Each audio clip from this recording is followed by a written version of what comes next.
your girl G here. Welcome back to my channel, y'all. Let me just go ahead and start this video off with an apology. I know this whole week I literally missed like all the shows to do the reviews. I don't know what was going on. Literally everything on my phone was messing up. It was time for an upgrade for sure. And luckily this week I was able to get it. So I finally upgraded my phone. I'm loving it. I got the new, what is it called? The Samsung 20. And this hoe is legit, okay?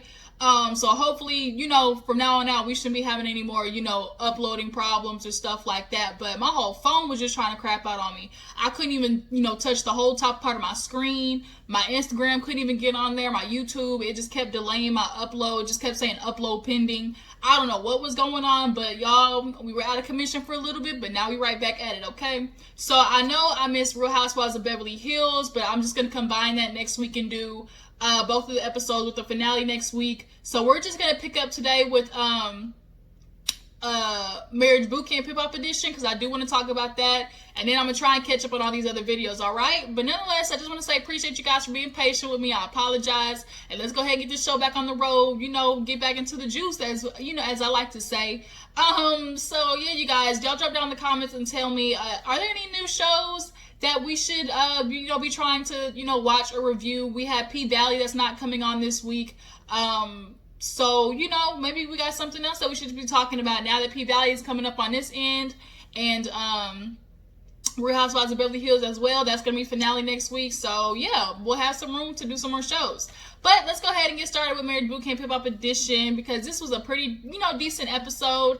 So let's get into it. So we open up with, basically Kurupt, his ass, still trying to figure out how he's gonna get home, claiming that it's dangerous being in the house with a woman like Tony. He's on the phone talking about, oh my God, you know, I don't want to be around her, you know, if I end up going to jail. So what always happen, a woman pushes a man, then when he beats her ass, you know, he's the one getting locked up. I mean, low-key kind of true. We saw the situation with Vado and Tahiry, and that's kind of what he was alluding to. But everybody knew he was not trying to go because he was in fear of his life with Tony.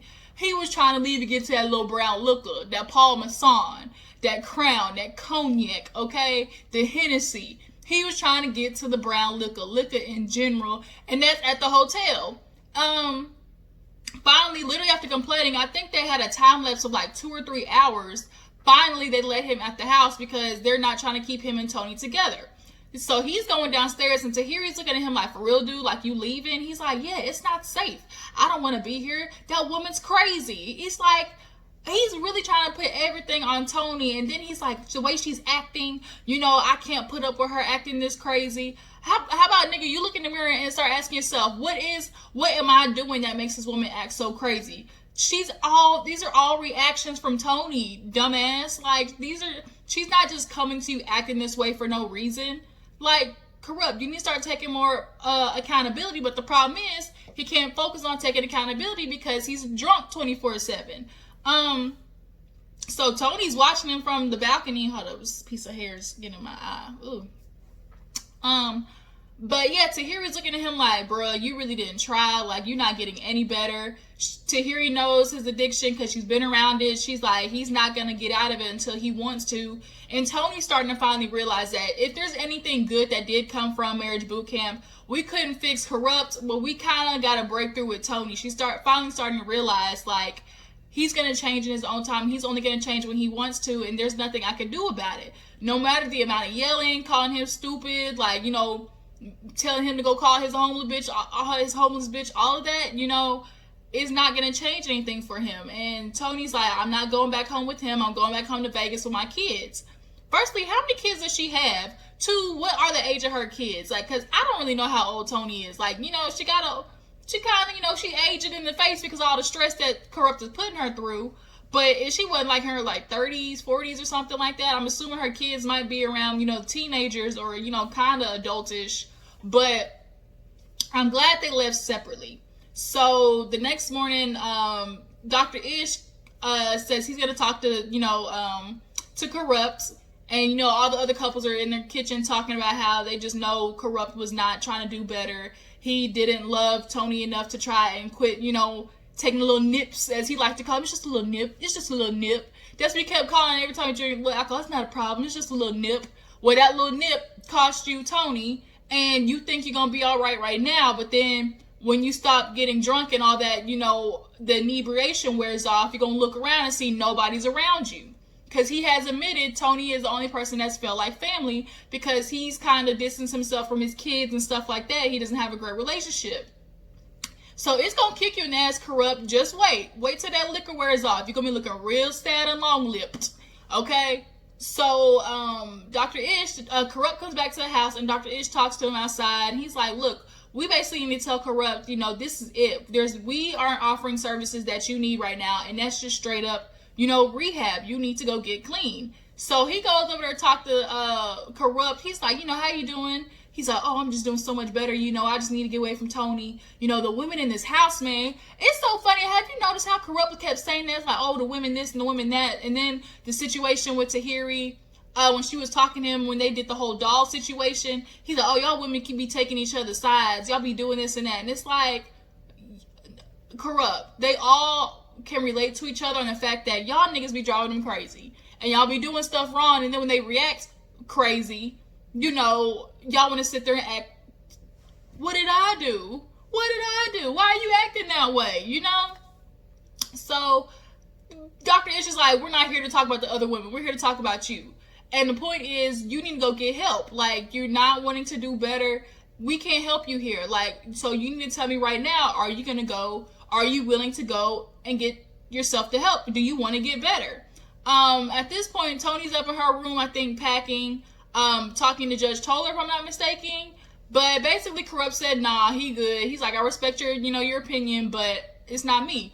I'm not dealing with Tony anymore. You know, he was like, oh, because Dr. Ish was like, you know, you're not thinking about if Tony wants to stay with you. He's like, no, we should be worried about Tony's be worried about if I'm gonna stay with her. Really, nigga, is that how that's gonna go? Okay.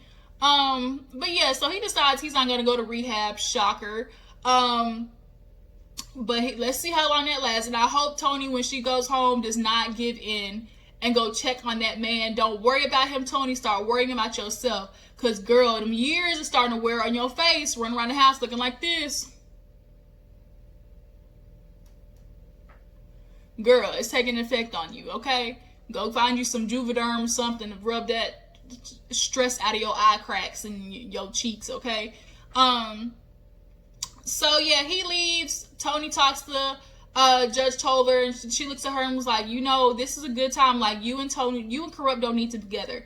You know, it's time for you, Tony, to figure out what you want for yourself and worry about yourself. Put yourself first. You know, you got to realize you can't help everybody, and you can't help everybody, you know, without helping yourself first. He's going to snap out of it on his own time. You know, Tony realizes it, and then she leaves. So then the rest of the house gets filled in. You know, they kind of knew what was up. They were like, this ain't going to work between them two. You know, he just likes drinking way too much, and he doesn't want to give it up right now. They knew he was causing that whole scene, trying to claim Tony was dangerous.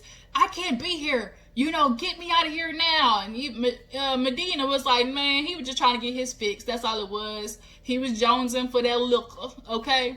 So then they end up doing the next exercise. The next exercise is one of the probably the hardest ones people do, is the kid exercise. They don't know, like, the little children come back and portray them, but we have Vado come back in. Vado was introduced back into the house. Judge Toler talked to Tahiry about it and asked, do you feel safe? You know, we'll have security, and, you know, I don't want y'all talking to each other. Y'all will be separate from each other. And it was kind of making me feel like weird the way they made it, like, we got security for you. Like, I mean, I get that, you know, we had a blow up, but all of that was necessary. Like, security beyond, I just can't. But, you know, this huge debate, like, Vado's getting all this reprimanding, but where was Tahiry's? Like, nowhere to be found. But nonetheless, they go do the exercise, and the reason they invited Vado back to the house, because this was more of an individual healing exercise than it was a couple. So basically the gist was they had to go get these little toy cars and put an event in their life that affected them the most, or what part of their childhood sticks out to them in a negative way. So everybody's decorating their car. Medina, he has a very intense story dealing with a mother who has schizophrenia, to the extent that she even tried to sell his brother at a goddamn mall. I cannot imagine being a kid dealing with that. Mental health, you guys, is so super important. A lot of people need to talk about it more because it's a lot more common than people think. I myself have had to deal with, you know, what it is to be in a family situation and know somebody has mental health issues, and like you're like, it doesn't just affect the person, it affects the whole family very much. So I empathize with him on that part. Phaedra, she had to grow up being perfect because she was a little chocolatey baby of all the light skins. And, you know, her grandma told her, look, you're going to have to be put together all the time. You're going to have to show these people like you're just not no little nigga baby, you know, that they see. And that's where we get Phaedra in this fake ass portrayal. She's always giving like, oh, I'm perfect, and, you know, I do nothing wrong, and, you know, I'm always on top of my game, which can be so annoying because then it comes off super inauthentic. Willie, his was about his grandfather, I think. I think his grandfather got deported or something like. No, that was Vado's. His grandfather died, but he didn't have no education, but apparently owned like the whole block or something like that, and he affected his life a lot. He was like his mentor. Shonda, she remembers her dad. She's always going for her dad's approval because he was in the industry. She wanted to be in the industry. When she got old enough to, you know, try, he always told her like, oh yeah, you know, you just all right, like, you know, keep trying again, like you're not ready, stuff like that. And I'd be willing to bet, this is just a guess, I'm not saying it's true, but I'd be willing to bet the dad didn't think that she had the industry look or feel. What typically back then, you had to be a certain look, y'all know what I'm trying to get at, and Shauna doesn't look like that. And I just think that he didn't realize how much that affected her, you know, always trying to say, hey, I'm good enough too, I can do it. And the dad wasn't, you know, trying to hear it. And so now here it is, we got today Shonda trying to prove herself to Willie she's good enough, and you married your father. And it's a shame because here it is, you've been 12 years married to this nigga who been cheating on you every year of your marriage, and you keep accepting it because it's like, what am I doing? Well, I gotta prove myself to him to make him want to stay. At that point, I'm sorry, girl. Once, okay, we'll fix it. Twice, I'm sorry. No, after 2 times, it is not it. Because granted, you have kids and stuff like that, but the first time you're supposed to learn from that and change your behavior. Apologies without change for behavior don't mean shit. So the fact that he continues to do it and do it 12, 13 times over, Shonda, I'm gonna need you to get some type of self-esteem. That is unacceptable. And you still make it about yourself like, oh, I'm constantly trying to prove myself to Willie. I want him to know I'm trying to show him, you know, I'm worthy of him and stuff like that. No, no, where did they do that at? 12 years you've been putting up with this shit, Shonda? 12 years? No. Who else was after that? Tahiri, she had a rough childhood. Her dad was a drug dealer, got arrested. She watched that happen. Vado, his dad was deported or something like that. He watched his dad like get beat up by police or something. Devon, oh Lord, Devon. Basically, he was a spoiled ass brat kid. He had a stepdad. They divorced and stuff. His parents divorced, and then when that happened, basically the mom tried to do everything to make up for it by spoiling his ass, and that's why we got a little light bright baby brat right now. And then Hazel-Lee, she had to deal with her mom continuously having abusive relationships, which is now the product of her being controlling, always wanting to be in charge. Like, I'm going to be the aggressor so he doesn't have to be. I'm always going to be the one to pop off first. And that's kind of what happens at the end of the episode. We'll get into that.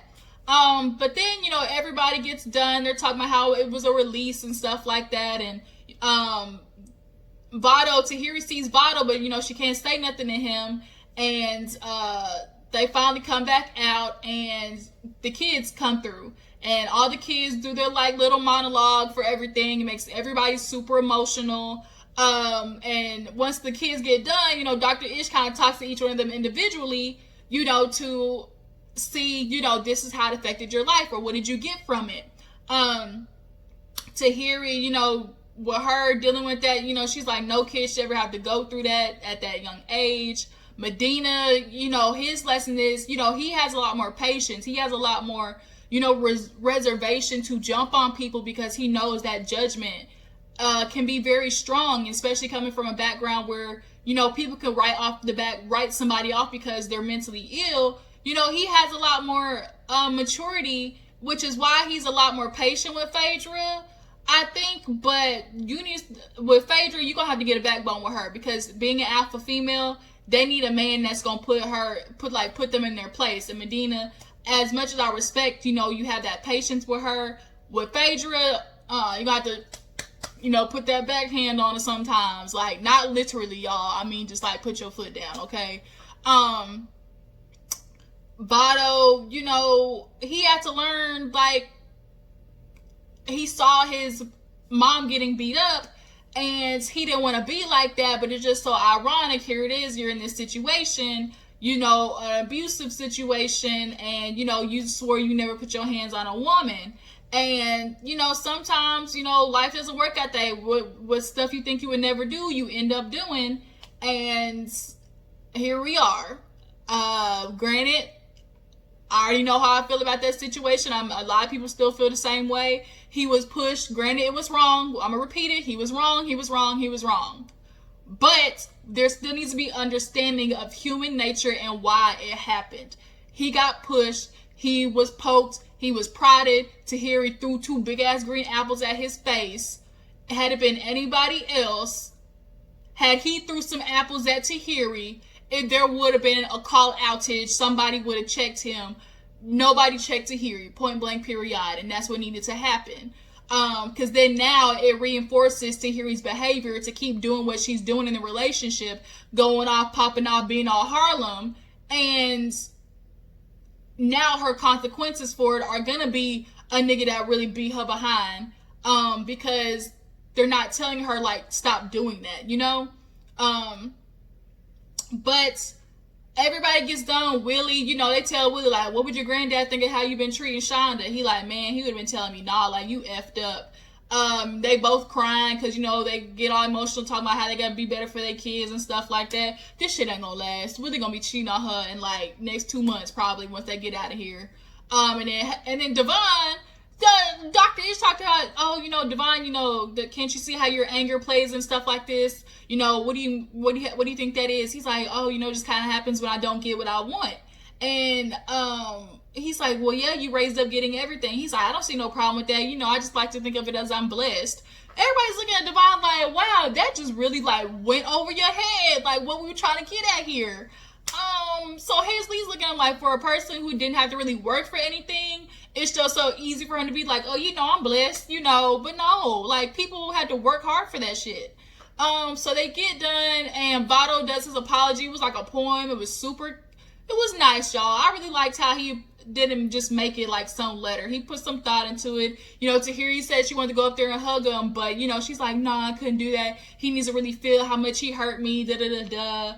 And then after that, Vado leaves, and then towards the end of the episode, as they're walking in, Hazley is doing her typical shit, which is cracking jokes, but really subliminally, they're not jokes. Like, they're really how she feels. Oh, you know, go get you the next one need to work hard or something like that. And so Devon was like, go get him. She was like, huh? He was like, go get him. I'm not holding you back. Like, you feel like you want somebody to go work for it, go get it.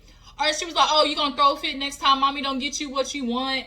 And it's like, Hazley, like Devon said in the confession, it's like, yeah, okay, it's jokes, but when you keep saying it, it's starting to come off like you really feel that way. And that anybody would think that. But my problem with Hazley is she does shit like this, and you're constantly cracking the jokes, but really there's some feeling behind it.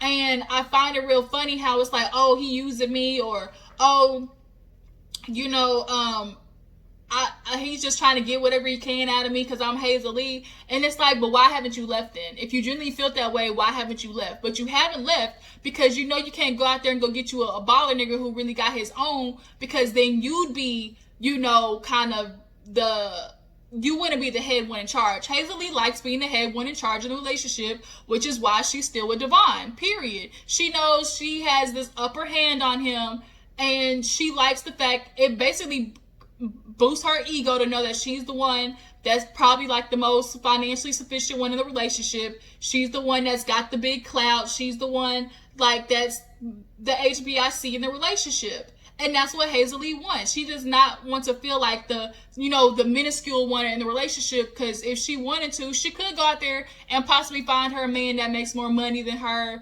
and, you know, got a real business, has all that, and that shit together, but she hasn't. But she's going to still stay with Devon and keep complaining, oh, are you really using me? Well, if he is at this point, like, he done got you.